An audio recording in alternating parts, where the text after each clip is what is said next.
And welcome, Hoosier fans, to another episode of Doing the Work, the first show on the Back Home Network covering IU women's basketball.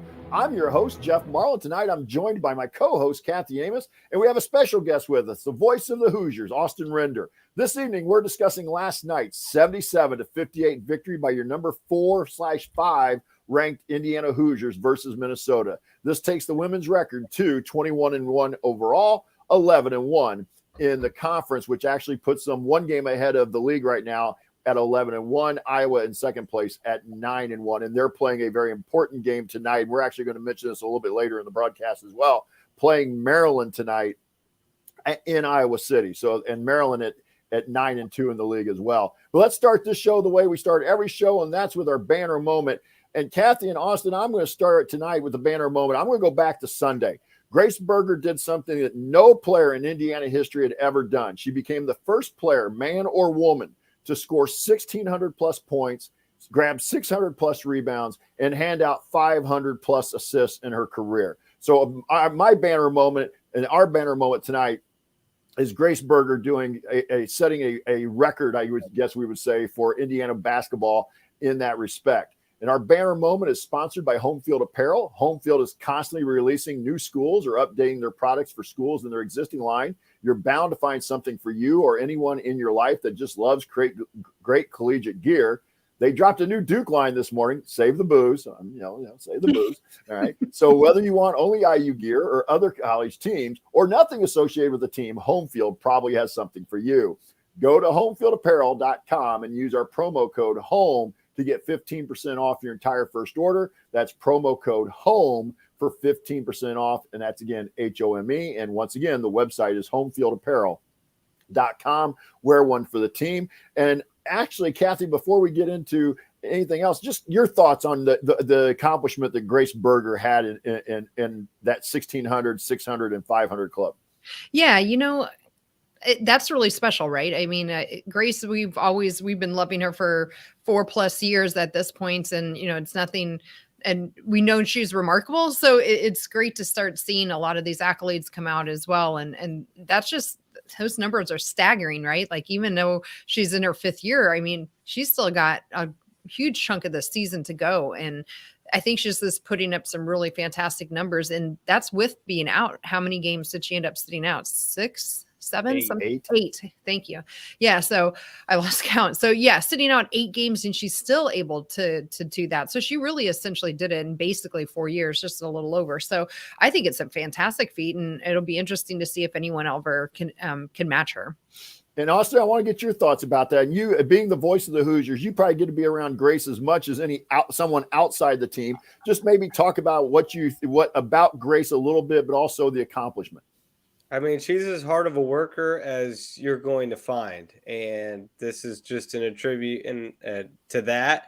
I think it's well deserved, obviously, but I think it's important in a season like this one because Mackenzie Holmes is getting a lot of the limelight, especially with Grace missing 8 games, and Mackenzie doing what she is doing, and very deserved of that limelight. But I think Grace is kind of flying a little bit under the radar this year because of how good the team has been. Sydney Parrish is the second leading scorer, and Grace is filling more of a role this season. I think we kind of went into the year thinking, okay, this is Grace's team, and it still in ways is, but she's filling more of a role. She is the facilitator. She is the point guard. She is the get everybody in the right position, and then when you need a dagger, get the ball in the hands of Grace Berger. And this is a great honor for her, and I think it's good because it's a different year for her. She's playing a different role. She's doing different things, and with such a talented team around her, it's important that we spotlight what she's done. And just kind of also, I'll follow that up a little bit. I think Coach Moore, maybe it was last night or Sunday, she made the comment that's essentially Grace is really almost like a pro. She treats it like a professional. She really works on her game, works on her craft. Maybe if I get your quick comment on that, have you talk about that comment that Coach Moore made? Yeah, I mean, she approaches it like a professional. Everything she does is it's just down. She knows what she's doing at this point. It's 5 years at IU. She's got this thing down to a science. She's always staying after practice, shoot around, getting her shots up. And just from what I get to see, which obviously is not everything, but she is so professional in the way that she works and goes about her business. And I think it's just, and it's not showboaty on the floor either. It's not, and she can have her moments where she gets into a game, and everybody does, and you love that as a fan and as somebody who roots for the team. But for the most part, she's as stoic as it gets, and she just goes about her business, makes a shot, goes back on defense, gets a steal, leads the break, and she is the reason that I go all the way back that this team won at Tennessee. She is the reason they handled the adversity that they faced in Knoxville. And she will be the reason they win many games coming down the stretch here because of her poise, her leadership, and just her professionalism. Yeah, and Kathy, I kind of want to get your thoughts a little bit. I mean, obviously, we're not around her as much as Austin is, but just from what we've seen, we've talked about her, just kind of Coach Morton's comments about Grace. What do you think when you saw those? Yeah. Well, actually, I think I missed those. I think we might have still been traveling, so I didn't see them, but it doesn't surprise me at all that Coach would say that about her. And, Austin, I think it's interesting because yes, I would say 98% of the time she seems very stoic, right? She's very businesslike, but every once in a while, and I think that's super fun to see her emotions really come out. And I think it was in that Ohio State game where, she fell on the floor and she was really getting excited, and that became the national picture of the week this week. Right. So, then you have those fun moments between her and the team as well. And so you just can see the fire that she has in terms of competitiveness, but it never turns into things where you're concerned about her fouling unnecessary or getting technical fouls or just having those emotions bubble over into something that she doesn't control. So she seems to release those emotions at just the right time, I think. So I think professional is just a perfect way to see it. So it'll be interesting. I'm hoping, I don't know if there are draft boards for women, but I'm hoping she has some kind of shot at getting drafted here this coming year. So just rooting for her in every aspect of life for sure. Yeah, and I was going to bring that. If you hadn't, I was going to mention that picture. What a great picture that was of Grace Berger. In fact, charge and then was on the ground, and that picture they had of her and Mackenzie kind of approaching her. What a great picture that was. So kudos to whoever gets the credit for that photo, who took it and was able to get it out there. So that's, again, want to congratulate Grace Berger on that, and that's our banner moment for tonight.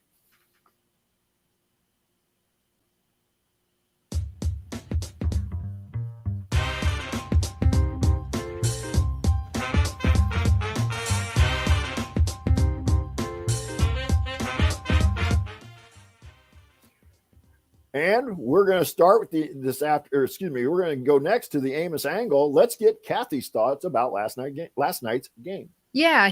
Jeff, I think overall, I thought they felt, outside of Mackenzie and Sydney, I kind of felt like the team was just a little sluggish, and I'm sure we'll get into that with individual play, but just in general, the team play wasn't quite there. And I think it turned into, what we'll talk about later, but at the end of the day it's like we've said before in this, I've heard it, Coach Tonsoni on his Simply Call, it doesn't matter if you win ugly or win pretty, as long as you win, right? And we got yet another road win, and putting us at 11-1 on the conference, I think is just fantastic. And I don't know, I know Jeff, you and I had very high expectations coming in, probably a little bit of homer there for our purposes, but they're proving us right, which is fantastic. I don't know that I quite expected an 11-1 conference record at this point, but I'm sure we'll also talk about, we have the gauntlet coming up, right? That is February, and that schedule in February is just it's daunting. And so not playing their best game and going on the road and still getting a win, and the game was never really in question. So I'll take that any day of the week for sure. And let's throw it over to Austin for the Render report and get his thoughts about the game from last night. Yeah, I mean, I think Kathy hit it on the head. Terry Moore, after the game, said, glad we won, but I'm not going to sit here and say that we played very well. She was appreciative of Holmes and Parrish's efforts to get them across the finish line, but said that her guard play just was not good enough. 17 turnovers can be masked a little bit by Minnesota with 29. I think the focus was, gosh, Minnesota can't take care of the basketball. But then you look at Indiana's stat sheet, and they turned it over 17 times as well. I talked about this a little bit in the third quarter. It felt like a game, like you go to halftime and it's a 21-point game. You led by as many as 26. And I don't know, maybe it's just a little bit of human nature to come out in the second half a little bit lackadaisical, a little bit like, all right, well, we got this one. And I'm not saying this team did that. That was just my feeling. They came out sluggish. It was a 5-0 run to finish the second quarter for Minnesota, then a 6-0 run to start the third quarter. All of a sudden, it was down to, I believe, a 12-point game at one point. And you're starting to think, okay, this is a team that can make some shots. And all of a sudden, they're back in this game. And credit to Indiana, I think they finished the third quarter on a 6-0 run to really put it back to 18 and put it away. But it does feel like sometimes this team, and we saw it against Rutgers in the first half, they just sometimes doze off a little bit. And this team's not the juggernaut that Georgia football is, but I think you see that with good teams. I think, I'm not going to say they get bored, but they just, there's times where you're the better team, you're the better team, and sometimes you just take the foot off the gas a little bit. I mean, think about how good Georgia was winning by, 60 in the national championship game, and they almost lost at Missouri in the middle of the regular season. There's just games as a really good team where you're better than the other team, and maybe you're not as focused as you should have been. And I think that's these past two games. Now, there's nobody left on their schedule that are Rutgers/Minnesota, and probably won't be until maybe the first round of the NCAA tournament. But this is a good opportunity for Terry Moore and the staff to sit them down and say, guys, you can't take, because you didn't play your best basketball and you won, but that was Minnesota. The rest of the schedule is not Minnesota. So you cannot play that way and expect to win here in February, because as you said, Kathy, this schedule is brutal. Yeah, and I will say that I kind of agree with both of you. And I felt all along this was kind of, I hate to use the term trap, but it really had that kind of feeling where we played a bunch of games in a row where there was a lot of focus, a lot of energy about those games, really kind of going back to the Illinois game. And, you had Illinois, you had Michigan, you had Ohio State, just kind of that gauntlet through there. And I'm leaving somebody out, maybe Nebraska that was. I'm trying to remember who. I'm leaving somebody out in that run. But it just went. But then you had Rutgers, and they didn't play well against Rutgers. I could totally agree with that, especially in the first half. But you were at least home with a pretty good sized crowd that could give you some energy. Now you're on the road, and I think Austin's right. I think Kathy's right. I think there's just a little bit of human nature. You're looking at the schedule, and you got 2-8 Minnesota on the road. We know we're better than them. We just got to play. And you can get away, like you said, Austin, and we've talked about, Kathy and Coach Tonsoni and I have talked about this on AC radio and after some of the men's post games. You don't have to always play your A game. And they got away with it last night. But I agree with you. These next 6 games, I don't think you can have a performance like that and get out of Mackey Arena. Purdue may not be the best opponent left on their schedule, but it's not going to be a pushover game. It's not a walkover type game. And so I think there's a lot of things that Coach Moore can take out of that game. And I love her comment afterwards that, I'm happy we won, but I'm not pleased with the performance. And that's the way I would have treated it. And I would have talked to the team about, if we want to be the team that we think we are and that everybody else kind of thinks we are, we can't play like that. We have to go out every night and as hard as it is, give the performance we expect. But again, I agree with both of you. I don't think that's going to be a problem with in-state rival in Purdue, and then the rest of the schedule we have coming up. So Austin, I'm going to throw it back to you. One thing last night, again, it wasn't a pretty win, but one thing last night that you would just kind of, that's the Indiana Hoosiers doing what the Indiana Hoosiers do. At this point, it's Mackenzie Holmes. I mean, can you say anything else other than, that's what she does. Here's her last 6 games. 29-8, 30-10, 25-10, 26-4, 21-6, 28-4. Yeah, it's staggering. She's shooting almost 70% from the floor for the season, averaging 24 points a game in Big Ten play, 7 Big Ten double-doubles. And it's just like when they need a bucket, they go to her. She scored 10 of the first 12 points last night. When they needed a couple buckets there, when it was a 12-point game, they went right back to her in the third quarter, and she made I believe 2 of the 3 buckets to put that quarter away. And that's just, and I hate to say it's as expected, because it takes away, I think, a little bit of what she's doing. Yeah. I mean, She is incredible and should not be left off of any list that ever details Player of the Year, Big Ten Player of the Year, All-America. What she is doing is historic. And like you said, Grace is putting up some numbers in her career. If Matt comes back for a 5th year next year, she could shatter every single number that's in those record books. She's actually tied with Grace now. They have the same amount of career points, 1,696. So assuming she scores more, which you never know, she could pass Grace for 10th all time here coming up this week. But she is just phenomenal. And you hate to say it's expected, but she's averaging 22 a game, and she's put up 20 or more in 6 straight, 14 out of 21 games this season, or 22 games this season. She's done it. She's kind of made it say it's expected from her at this point. We've said this before on our show. And yeah, you're right though, Austin. I mean, we shouldn't, we're not saying that like we're taking it for granted, but it kind of sounds like we are. We're just like, then, we expected that and kind of shrug, but no, it's phenomenal what she's doing, and it just can't be said enough.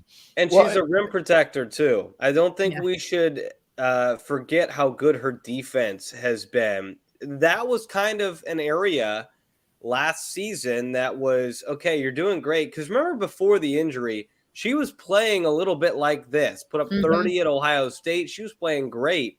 But one of the things that they really wanted her to improve upon was her defense. And she's blocked a shot in, I believe, 15 straight games now. She's 3rd all time in blocks in school history. She has gotten so much better in the paint defensively. And there's still some room for growth there. But I don't think that should go by the wayside just because of how good she's been offensively.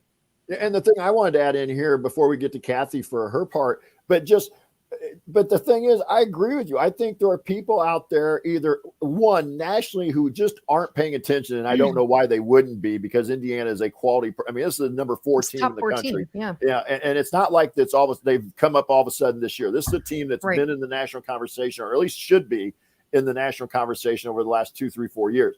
Yep. But I always say this, and I'm not necessarily looking for anybody to respond, but if you want to, go ahead. But we never seem to get that with Caitlin Clark. Caitlin Clark can put up number after number after number, game after game after game, and it's always it's talked about. I'm not trying to compare the two; they're both fabulous players. But to me, it just is interesting how with Caitlin Clark, the media and especially the national media makes a deal out of it in every game. And again, she's phenomenal. I'm not trying to take anything away from her, but like you said, Austin, Mac's hardly getting any real attention in terms of the Player of the Year conversation, both nationally or in the league. And I get it, I really do. But in terms of Caitlin Clark was the preseason favorite coming in, but there has to be at least more of a discussion than what's going on. It's a triple-double thing. I've said it. Yeah. Like, it's the flashiness of Caitlin Clark's game. It's pulling up from the logo. It's putting up stat lines that are absurd. Mackenzie Holmes is not asked to do that. No, and so in my opinion, you should not be docked as a Player of the Year candidate. And this is kind of the argument to be made for Aaliyah Boston to win Player of the Year nationally, is she is playing 2.5 to 3 quarters a game because South Carolina is blowing everybody out. Like, these post players are asked to do a completely different thing than a Caitlin Clark. Caitlin Clark can do whatever she wants on the floor. She can pull up in the logo. She can dish. She can score. Mackenzie Holmes is a paint player, a rebounder, and a good defender, but she's not pulling up from the logo. Right. She's not getting 15 assists a game. And so it's just a completely different game and a completely different style. And Clark's style is going to attract more eyeballs just as a basketball kind of fan, neutral fan, than Mac will. But she deserves everything that Clark is getting, in my opinion. Well stated. Kathy, what about you? What was something that went as expected last night? Yeah, I think something that went expected and more was our defense. I mean, we held Minnesota in every quarter to 20 or less. That includes a first quarter of only 6 points. At one point, I think Minnesota, in that first quarter, they were only shooting 14%. I mean, they ended up, coming out in that second half and playing a little better and shooting much better, but they still only ended up at 34%. And we, some of those were not off force, but 29 turnovers that we ended up turning into 30 points. I just, again, our defense has become our calling card, and it certainly has become something as expected, and it didn't disappoint me yesterday. Yeah, you guys actually took the two that I was going to, but I will throw in here that to a certain degree, I think we've come to expect Sydney Parrish is going to do things that are going to help this team win. Yeah. And last night it was scoring because as Austin, I believe, mentioned the guards, the wings really struggled except for Sydney. And so, so whether it's 10 points a game and 5-6 rebounds and 2 or 3 steals and 2 or 3 assists, just Sydney Parrish is, and I've made this comment on here, I've made it on Twitter, Sydney Parrish is going to do things that help you win. And that, I think that's just another thing we've come to expect. And I think that's, sometimes it gets overlooked as well because, as Coach Morin said, and I've repeated it on here a number of times, everybody probably can't hear me, but don't just look at Sydney Parrish, watch Sydney Parrish play the game. And don't just look at the numbers. And don't just look at her. Don't look at the makeup, don't look at the eyelashes, all that. That's what Coach Moore said. I'm more quoting Coach Moore. But that kid she's going to grind. She's going to get on the floor. She's going to be aggressive, whatever she's got to do to help her team win. And that, I think, is one I would say we've come to have to be expected. Kathy, let's go back around the horn here. Something that surprised you last night. Yeah. This one, I actually wrote down quite a few things, but I'm going to go with something that I mentioned at the beginning. It's just outside of Mackenzie and Sydney, I felt like most of the team seemed really unfocused. And specifically, as much as we talked about how fantastic a player was, I really thought Grace wasn't on her game yesterday.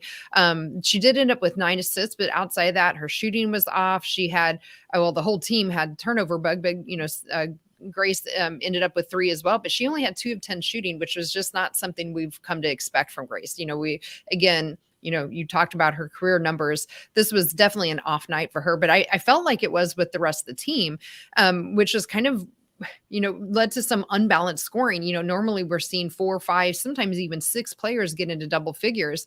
We had 3, but that was only because Sarah Scalia scored a bucket there kind of late. Otherwise, it was only Sydney and Mackenzie Holmes that got into double figures for us. Then outside of that, everyone else was 6 points or less. So I was just really surprised at how unbalanced the scoring was and how unfocused I felt the team kind of felt throughout most of the game. Austin, how about you? I'll put another guard out there that was just, and almost, if you watch the game, and obviously I was there, watched it, talked about it, you forget. A little bit. You talked a little bit about it, right? You almost forget that Yarden Garzone played in the game. Yeah, she was not, and that's not take away from her defense. The whole team as a defensive unit was great. On the offense side of the floor, she's a player that should get at least 3, 4, 5 looks from 3 per game.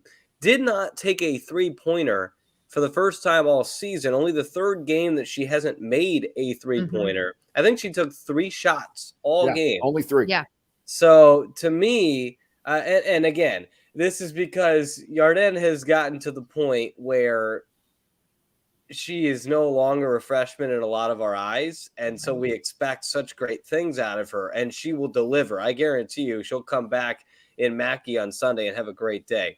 And she's allowed to have a day, as a freshman where, it just wasn't there. Whether it was focus, whether it was the defense of Minnesota, whatever it was, she just wasn't there. And that, to me, just because of what I have come to expect from the incredible play of Yarden this season, it was just a little surprising to look at the box score and be like, she didn't shoot a 3. It's just for a 50% 3-point shooter who's toward the top number in the country to not have a 3-point attempt, not making it if you take 4 or 5 and you have an off night, whatever, but to not take one is quite surprising. And maybe you credit Lindsay Whalen and their defense running her off the 3-point line. There wasn't a single moment that I remember where I'm like, oh, she probably should have shot that. It was just really you kind of forgot she was out there on the floor. And again, her defense has been incredible. We know what she did against McMahon of Ohio State, but offensively last night just kind of felt like just surprised at the lack of shot attempts for Garzone. Yeah, I said the same kind of thing to my husband when we were watching the game. And not only no field goals and no free throws either, although, the team only shot 14 total, but she just, I said the same thing. I said, Yarden just seems off. And it just, again, it was something that felt off throughout the whole team. Yeah. Again, they managed to win. But yeah, they did play their best game for sure. Yeah. And I'll kind of follow along with that. And really just the Wings as a whole, with the rest of the team. If you take away McKenzie and Sydney, the rest of the team was 11 for 35. And so that's, I'm not good at math, but that's under 33%. All right. But overall, our numbers looked good because McKenzie and Sydney had such great nights. McKenzie 12 for 14, Sydney 8 for 12. Yeah. We shoot 51% for the night. But if they had not had their games, the surprise, so that why I'm throwing this in here as a surprise is once I realized, as I watched it, I was kind of like, when I watched it late night last night after I got back we were doing a game on the radio up here last night for the girls sectional, I was like, oh, typical, everybody contributed. And then as I watched it, I saw the way it was going. And then I looked at the stat line afterwards and I was like, if you told me we were going to shoot 11 for 35 with the exception of 2 players and win by 23, I'll take that on the road. Yeah. But like we said, it wasn't a very good performance. And it just was, like Kathy, you said it, and Austin said, there was just something missing last night. I don't know whether it was focus or what, but we all kind of saw it and such as that. So let's dive into the numbers. And we've talked about some of the numbers already, but Austin, is there a team stat here that you want to point out that we haven't talked about?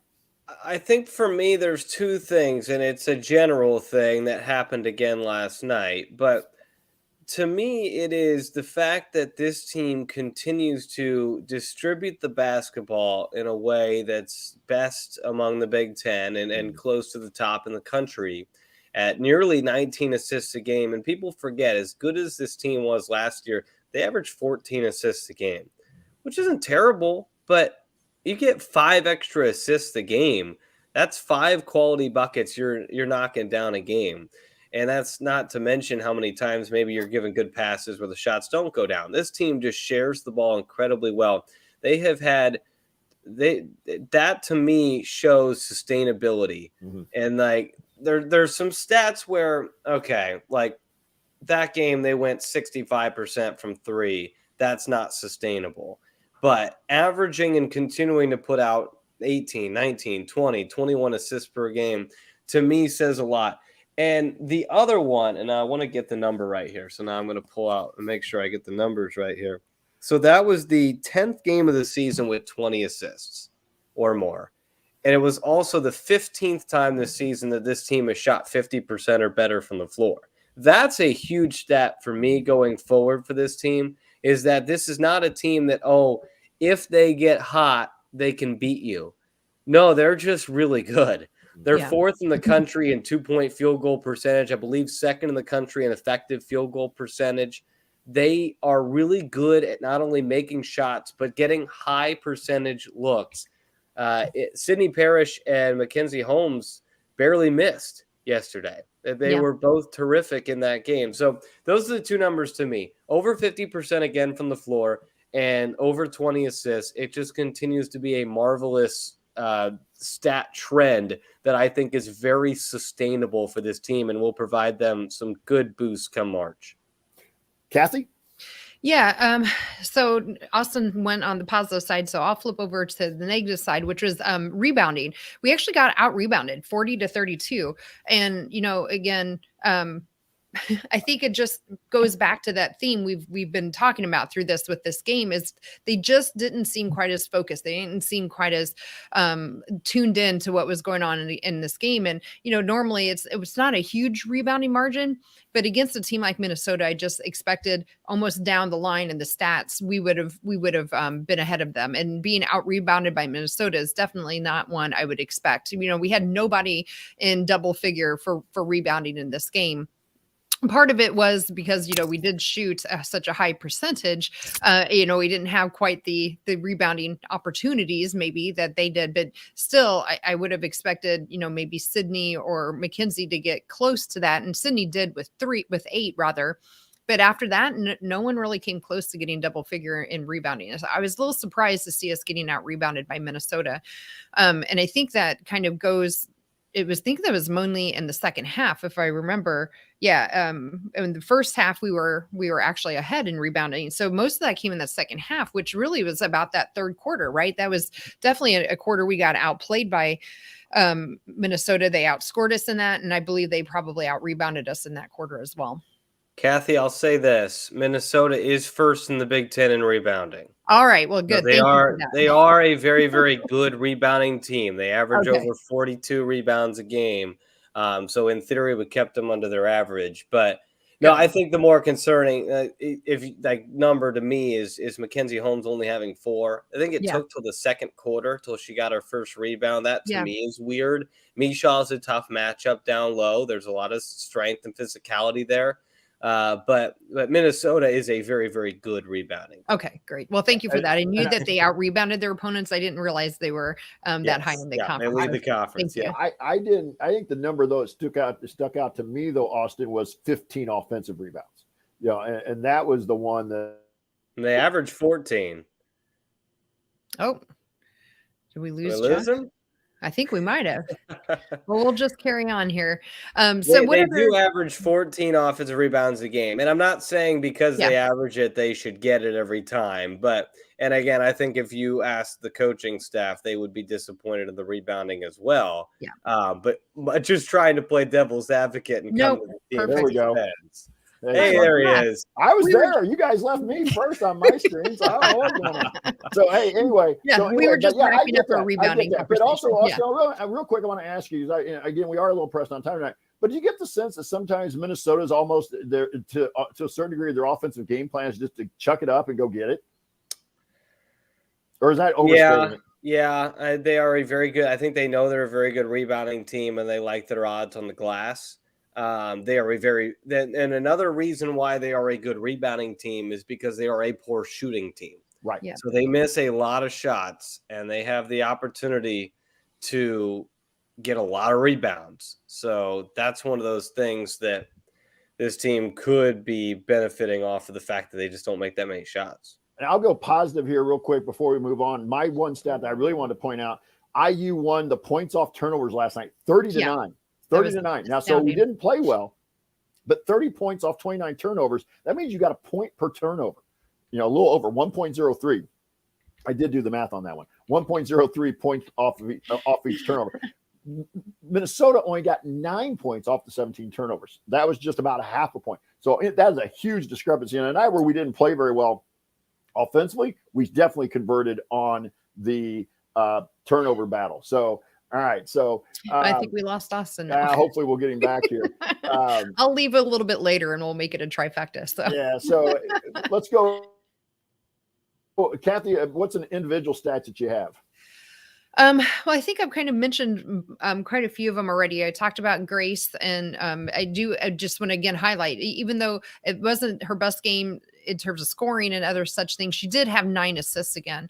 The other person, though, that kind of seemed to not really, kind of like Yarden, which Austin already talked about, but Chloe Moore McNeil just seemed to kind of disappear. Normally, she's not out there for scoring. She's not out there for rebounding. But normally you get a lot of assists. She's even been beating Grace. She only had 3 assists this game too. And I thought her defense was really great. But again, most of our warts I thought were on the offensive side. We held Minnesota well under their team average of 72 points per game. So I'm not talking defensively. I think everyone played great defensively. Offensively, I think Chloe just wasn't quite there for us yet last night either. And some of her shots just, sometimes they just kind of were in and out, whatever. Sometimes when she missed some of those, she just looked off balance. And just, again, there was just something off with the team offensively outside of Sydney and McKenzie. So, yeah, I want to say the rest of my individual stats, Kathy, for the game balls and the hustle. Okay. Yep. I have nothing else then. Because I really have, there's a couple players we're obviously probably going to talk about there. So, yeah, I have a feeling they will be.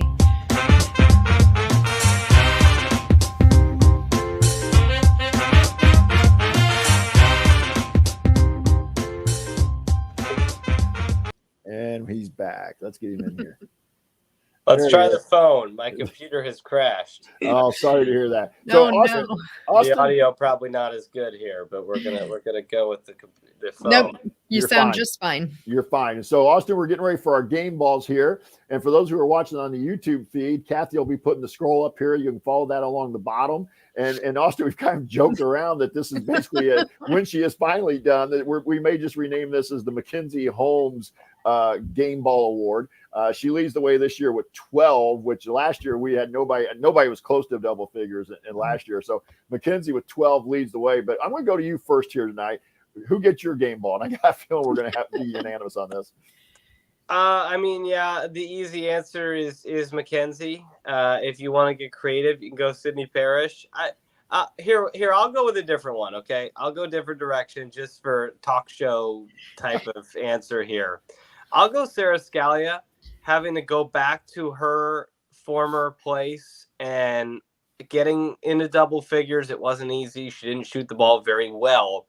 But I think handling the emotions that come with that, I'm going to go with Sarah Scalia because I think she deserved it. She played well, seemed to be more assertive last night than normal, which I kind of like to see from her. We know how good of a player she can be, so I'll give it to her. All right, Kathy, for your game balls. Austin throws kind of a he threw us a curveball. Well, I'm going to go with just our normal. I have to vote for Mackenzie again. She just, we didn't go through all the stat lines, but 28 points again, and 12 of 14 shooting. That's just incredibly. At one point, she and Sarah, I can't remember, it was well into the first half. Both of them were actually perfect on their shooting. So 12 of 14, added another 4 or 5 free throws, so she's getting it done on the line. Off night a little bit for rebounding as a team, but she also had 4 blocks, as Austin mentioned. She's that force down low, 4 blocks and 2 steals last night. So I thought she got it done on both ends of the floor. And to me, I thought from both teams, she clearly looked to be the absolute best player on the floor last night. Yeah, I'm going to go with Mackenzie Holmes. We'll make it 2 for 1 here on Mackenzie, and that gives Mackenzie her 13th game ball of the year. Hopefully that's not an unlucky number. Sorry, I just wanted to go different, That's fine. You're fine. That's why we have you. Good. That's why we like having and also, it's an easy way to bring up that I love that Sydney Parrish came to the press conference last night and defended Scalia. She was very frustrated that the fans booed her the game. I thought she handled herself very well. Facing all of that. Yeah.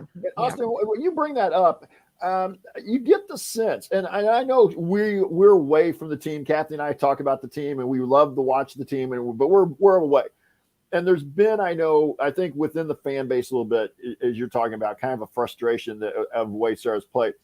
But we've seen some hints of this in some of the videos. I know you probably saw it, the one, and Kathy, you weren't here last week, but they had the video where they had Sydney mic'd up. I think it was, and she was talking and things like that. Did you see it? Okay. And stuff. Austin, this seems like and I know last year's team was considered tight. This team seems like even tighter. Is that possible? It's a different kind of tight.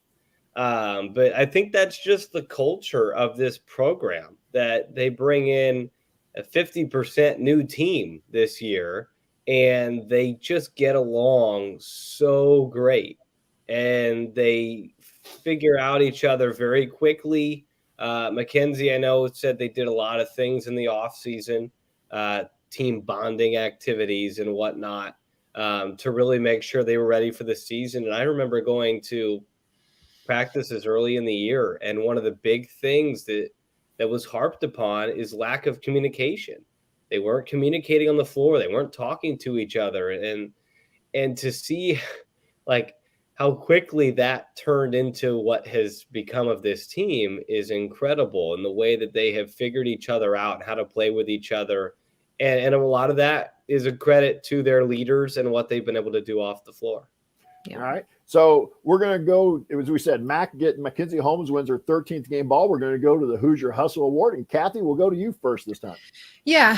And, to me, I think it comes down to 2 players. Austin already mentioned Sarah on there. I do want to mention, I thought she got a standing ovation, though, from Minnesota at the beginning of the game. And then the rest of the game, they booed her. So it was very polarizing. I thought they were giving her a clap, and I was that's what I thought. Yeah. And then, now I will say I'm high up in the arena, so I didn't hear the boos. I could hear like a few Yeah. And I don't mean this to be mean, but there weren't many people There there to weren't many begin with fans. anyway. The But I think announcers they were said it was the hearing it. band. So Yeah, I think they were hearing it more down on the yeah, floor than I was perched up in my seat, right. Gotcha. rows and rows and Yeah. rows above the barn. So with that, I think though Sarah really handled herself really well. But for me, my final vote, I think for Hoosier Hustle is going to go with Sydney. So 23 points again at one point. She was shooting perfect from the floor, and she rebounded 8. She had 8 rebounds, leading the team in rebounds as well. And I thought she just again did things we're expecting from Sydney, and getting away from the stats. I could just read her stat line if I wanted to, but I just again thought she was doing the things that we're starting to really, really come to expect from her, which is diving on the ball, diving on the floor for loose balls, and really hustling after things. I rarely see her on a play go, gosh, she just really didn't seem to go after that ball. She's always hustling. And to me, that's what epitomizes this award. So for me, I'm voting for Sid on this one. All right, we'll throw it over to Austin. I'm in 100% agreement. I think she has been such an important piece. I think at the beginning of the season, we didn't know what we would get from Sydney Parrish coming off the bench, but Terry Moore had always said we have 6 starters, and she has been absolutely terrific. I think that her rebounding is so huge for this team, and this has been a team that's been built off of guard rebounding for a long time. You think about Allie Papper, Grace Berger, even Nicole last year, as undersized as she was, crashed the glass incredibly well. It's very important that these guards rebound, and you see that from Sydney Parrish and the way she attacks the glass. So I think for everything she did last night, a Hustle Award is the perfect name for anything that she should get last night. Yeah. And I'm going to make it unanimous. I won't add much to it because Sydney Parrish was my vote, and Austin and Kathy took the stats and the things. So this is why the show works so well, because we're all kind of at least had the wherewithal to think along the same lines in both the game ball and the Hoosier Hustle. But that is the 6th Hoosier Hustle Award now for Sydney Parrish. She is the leader on the Hoosier Hustle Award.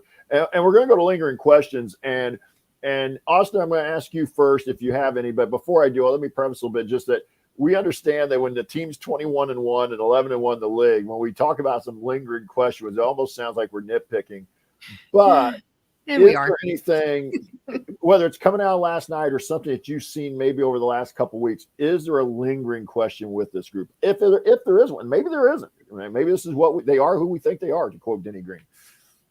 Yeah, I mean, I think there's a couple spots to me. I think rebounding is really a big question mark. Can this team rebound the basketball well enough against a bigger team? Because Minnesota was a bigger team and they didn't really rebound very well last night. They typically win when they out rebound. Now they've won really regardless this year, but typically you win when you out rebound the opponent. But when you play Monica Sinano and the Iowa Hawkeyes, when you play, let's say they were to draw South Carolina or UConn or somebody who's got a big LSU and Angel Reese, can you go up against these big teams and rebound the basketball? I thought Michigan was probably their best example of a really good rebounding night. They did a great job there. But rebounding to me is the number one lingering question. Can you get yourself second chance opportunities under the basket? And can people other than Mackenzie Holmes get big rebound numbers? Kathy, what about you?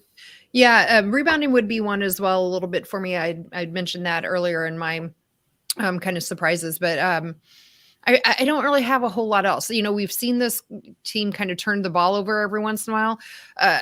In excessive numbers, they still only average, I think, probably around 12 the last I look per game. So it's not like it's an outstanding problem for them. So my biggest kind of question is we've kind of had 2 games now in a row. We had the Rutgers game. We've had this game where they're not quite as high energy that we've seen. Now, do I think that's going to be a problem on Sunday? I certainly hope not. I mean, we got a rival. We're going in the road. We're going to a sold out crowd at Mackey Arena. I really would be shocked if this team came out flat again. So it's not really much of a lingering question there either for me, Jeff. So honestly, yes, I feel like I'll just start nitpicking to your point. So, and I know we're running short on time, so I'll say nothing else. I just the turnovers do concern me because the two games we had with turnover issues were both on the road and both against teams that weren't top of the level. We're top of the level league, so that will be possibly a lingering question I have. I'm going to go through this really quickly. We are pressed up against time. Our next opponent is Purdue, the Boilermakers on the road. The game time is 2:00 Eastern, 1:00 Central. That's Sunday on February the 5th. The game will be aired on. Did we lose him again? Okay. It's on FS1, I believe. Yeah, it's on FS1. The game has been announced as a sellout, as I already mentioned. So in terms of history, Indiana trails the all-time series 53-38. That includes 32-17 and West Lafayette as a record. In terms of more recency, though, we have won the last 7 in a row and 9 of the last 10 versus the Boilermakers. So it's definitely been a rivalry of streaks here. Purdue was just fantastic for a long time, and it's kind of flipped now. So last year we were 2-0, including a 73-68 victory at Mackey in overtime last year. And if I remember, that was when we had both McKenzie and Nicole Cardano-Hillary both were out in that game. Yep, so really good output. Hoosier squad last year. So I was going to say they were Purdue's big in the second game, and Purdue made a second half charge and made that one a bit of a game before IU won by 10. Yeah.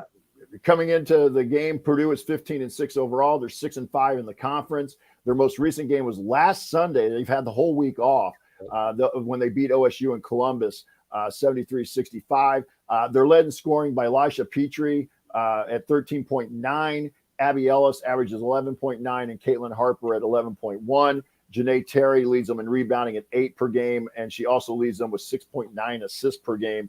And they're coached by the former All-American Katie Gerolds, is in her second year as the head coach for the Boilermakers. She's 32-21, but she had 8 years previously as the head coach at NAIA Marion and Annapolis. She had 2 national titles. Her overall record is 259-70. We want to remind everybody that AC Radio is coming up right after us here at the top of the hour. Also, be sure to catch and subscribe to the next episode of Crimson Cast, part of our Back Home Network family.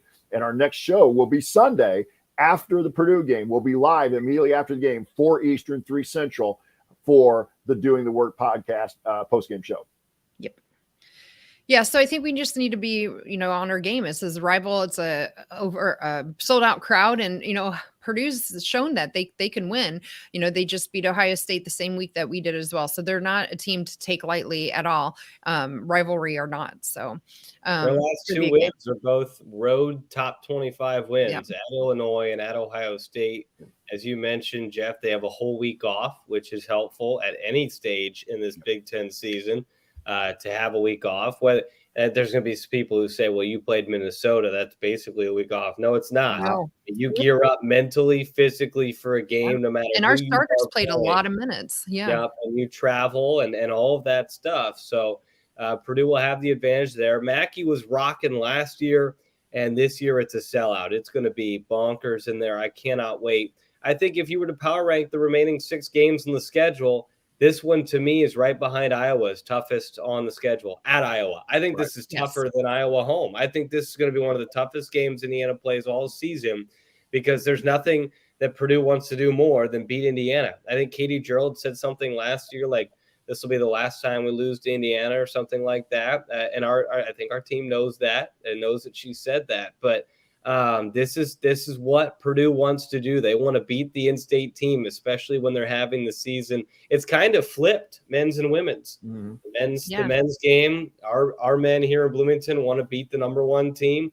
Purdue women want to beat the number 4 in the Big Ten leader. And so this is going to be as tough as it gets in Mackey. Yeah, absolutely. Yeah. Well, we will have at least a couple Indiana fans there because I was supposed to go to this game and I can't anymore. So we donated our tickets to Hoosier ticket project, and they were able to find some Indiana fans to get them too. So we'll have a few. We'll have a chunk, but it's going to be loud in there. Yes. Real quick, I'll answer. There was a question here from Laura in the chat and with the Workaholics. The live post-game show Saturday after the men's game is going to be over at the IU Media School. They are not going to be doing it from Switchyard or any other location. There will be a meetup at Switchyard after the game, but their live post-game show will be from over on campus rather than at the Switchyard like it was earlier. And again, we're getting on time, but I want to go really quickly here. I figured this up today. IU's last 6 opponents have won 69.8% of their games. Maryland at 62.7%, and that's counting the game tonight. They have 7 games left. Ohio State has 6 games left. They're 61%. Iowa has 8 games left, counting tonight, only 58.4% winning percentage. So, Austin, looking at those top 4, I'm going to kind of maybe give you the batting practice, fastball here. Who has the advantage going down the stretch, at least based on schedule? Everybody plays each other. That's what's hard. I think Ohio State has Maryland twice and us once, but they're done with Iowa, and they have to go to Michigan. Iowa gets us twice. They get Maryland twice. We obviously get Iowa twice, Purdue twice, Ohio State and Michigan once. I don't know if there's a favorite. I think right now I would say Indiana is the favorite because they have 2 games in hand. And that's important. It doesn't matter who you play, to have 2 extra wins already tucked away. That's important. Now, Iowa right now, I've got it on in here. Yeah. They look really, really good against Maryland. They're up big early. I was just checking that. I think, in my opinion, it comes down to those 2, IU and Iowa. Kathy, your thoughts? Yeah, I mean, in terms of strength of schedule, Jeff, you did the math, and Indiana, in terms of math on paper, has definitely the toughest schedule. And Iowa definitely has some weaker games in there, too, to kind of give them a little bit of a break. So I think, in terms of just looking at the February schedule, it feels to me Iowa's got the advantage again. We saw that a little bit with them last year, kind of wrapping up conference play. And again, it's just on how the schedule fell out and who they're playing and who they're not. I'm pretty sure almost everyone we are playing are ranked or Purdue, right? Yeah. So Purdue is 5th out of the poll. Right. Yeah. And they're knocking on the door. Exactly, Austin. So in Maryland, Ohio State, and Iowa, I think each of them have at least one unranked team in there that should be something on paper, a little bit of an easier game for them. So I don't know. That's what we talked about preseason, Jeff, and our, not off season show when we were breaking the schedule down, and it just looked like it was going to shake out this way, and it definitely is so far. But yeah, Austin, I think you make a great point. We're at 11-1, Iowa right now 9-1, and yes, Iowa right now is beating Maryland 20-8 with 3 minutes left in the first. So we all need to be Maryland fans right now, I think. So. A little bit. That was the classic Steve Alford line from senior night to senior year when let's go home and root for Michigan because they were playing Purdue that day. Austin, let's move on to last call. Just something to wrap up the night with from you? I think the biggest thing is be happy they won yesterday, but know, and Terry Moore knows it, that they have to play better. There's not a single team, like you said, Kathy, there's teams on Iowa and Maryland schedules that they can play like Indiana did last night. That's not the case for the Hoosiers going forward. If they play like they did last night, any of their final 6 games could end up in losses. I think you're going to you have to split with Iowa at the very least. And it's going to take 4 or 5 wins in these final 6 to win the Big Ten title. I think they're in a good spot, but whoever wins it is going to earn it, and Indiana's going to have to play better than they did last night. Kathy, your final thoughts? Yeah, very, very much similar. Again, I'd rather win ugly than lose pretty any day of the week. And we definitely did that again. And it wasn't really ugly. We've had worse games, but we cannot have this for the rest of the season. The closest we might be able to afford is the first game of the NCAA tournament. But even then, I wouldn't even want to take a chance on that. They have to come out of the gate here on Sunday, firing with all 5 players all at once. We can't have, Grace having another night where she's 2 of 10 shooting or whatever she ended up on. I don't have the stats pulled up anymore, but we have to have more players be a little more balanced than we saw. We cannot have 17 turnovers again like we did. And we can't do that at any of our games. And yeah, I think we need to, at a minimum, split with Iowa. I think we need to beat Purdue both the time, and to have a shot at really going down and winning this title outright for the regular season. Do I think we can do it? 100% though. I felt confident in this team from the beginning, and they've done nothing to make me waver in my confidence. So big games, very excited. They get up for them. Step up when there's a big game on the line. Think about the way they've played against North Carolina, Tennessee, Ohio State, Maryland, Michigan. This team has another gear, and they just have to find that gear in those big games. Yeah, I'm going to agree with Kathy, and especially with Austin. I like where we're at. We got 2 games in hand. We're 2 games up in the win column, and so at 11-1 with 6 games to go, I do like our positioning. I would like to have maybe one other team on that schedule that was maybe replacing Ohio State or Michigan, but I agree with Austin and Kathy as well. You look at this final schedule: there's 3 games at home, 3 games on the road. You have to go undefeated at home. You have to win the 3 at home, and realistically, you got to win one of the 3. You got to win one of the 3 on the road. And I think I agree with Austin's comment earlier. I think 15-3 gets you a share. I think you got to pretty much be 16-2 if you want to win it outright, and that may still be a share. Who knows with the way it shakes out. Yeah. But if you want to win it, you got to win it at home. And of course, we're going down the road. You got to win it. I hate to say must win, but this is a big game. There are no more, playing them. No, these are all going to be vital games down the stretch. Hey, we want to thank everybody for being here tonight in the Workaholics. I want to thank Kathy for being back from vacation. Also, I want to thank Austin for joining us again tonight. It's awesome when we can have him here, and hopefully he'll be able to join us again in the future. If you want to see us do the show live and be a part of the live chat and be in the Workaholics, make sure that you subscribe to our YouTube channel, youtube.com/assembly call. You can also be part of our private community as well. Join today at assemblycall.com. Special thanks to John Ringer of rigdesign.com for designing our new logo. And also a big thank you to Bob Thompson for our new music that you heard throughout the broadcast. And thank you for listening. We'll be back to talk IU hoops again with you soon. Until then, keep your elbows in, your eyes on the rim, and go Hoosiers. All right. Good night, everybody. Good night, everybody. Thanks, guys. Thanks, Austin.